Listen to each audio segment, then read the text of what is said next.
ভেদাইলতা চল আৰু এই ভেদাইলতা দিয়ে পিঠা বনাইছোঁ ৰাতি বনাইছিল উঠিলোঁ ঘুমি উঠি বঢ়িয়াকৈ চাহ খাই আছোঁ আৰু এটা সময়ত চাহ তাহ খাই অলপ ইটো সিটো কিবা কিবি কৰোঁ বিচনা চিচনা ঠিক কৰিলোঁ বাৰু কিবা এই বগলী যায় তাৰমানে এই গাৰু চাৰু চব তাতে আছে তাই মুখি আছিল কাৰণে মই নক'লোঁ এতিয়া বঢ়িয়াকৈ চাহটো খাওঁ চাহটো খাই মানে লাহে লাহে ইটো সিটো কৰোঁ কৈছে আকৌ বজাৰত যাব লগা আছে বজাৰত যাওঁ দেখা যাওক বাৰু বজাৰত যাওঁ নাযাওঁ তাৰপৰা আহি ওলাম বাৰু ইভিনিং ডিউটি আছে গাইছে আজি মোৰ এয়া ভেদাইলতা চল আৰু এই ভেদাইলতা দিয়ে পিঠা বনাইছোঁ ৰাতি বনাইছিল এই পিঠা বনাই আছোঁ ভাল লাগছে নাই ভাল লাগছে আৰু তাৰপৰা আৰু সেয়া কাম কৰি আছে আহি আৰু দেউতাৰ লগত বজাৰত দেউতাৰ আগতে আছে আৰু মই বিশেষকৈ সোমালোঁ যে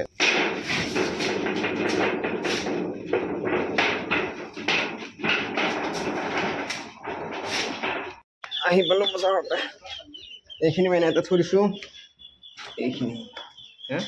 বজাৰৰ পৰা আহি পালোঁ ভাত খাবৰ কাৰণে বহি গ'লোঁ এখন পিঠা আৰু দালি মানে ঘুগুনি আৰু এটা আছে গাইজ মাছৰ চল ভেদাইলতা ঘৰ আহি পাই গ'লোঁ আৰু এইখন টিং বঢ়িয়াকৈ টনা হৈ গ'ল আৰু এইবিলাক উঠি থৈ দিছোঁ বঢ়িয়াকৈ আৰু টিং চিং চব লগা হৈ গ'ল আৰু মাহঁতে ভাত খোৱা আৰম্ভ কৰিয়ে দিলা এইয়া সেইটো মায়ে ভাত খাই আছে আৰু এইখিনি টিঙো সেনে হৈয়ে গৈছে বাৰু ভাত খাবৰ কাৰণে আহি গ'লোঁ মানে ঘৰতে আজি ভাত লাগিছে মাইনাই ইয়াতে খালে ইয়াতে ভাত মানে খাই পিনে ঢাকা দিছে মোৰ ভাত আনিছে মই ভাতটো খাওঁ ভাত খাই বহুত দেৰি হৈ গ'ল কালি আকৌ নাহিলেও আছে গাইজ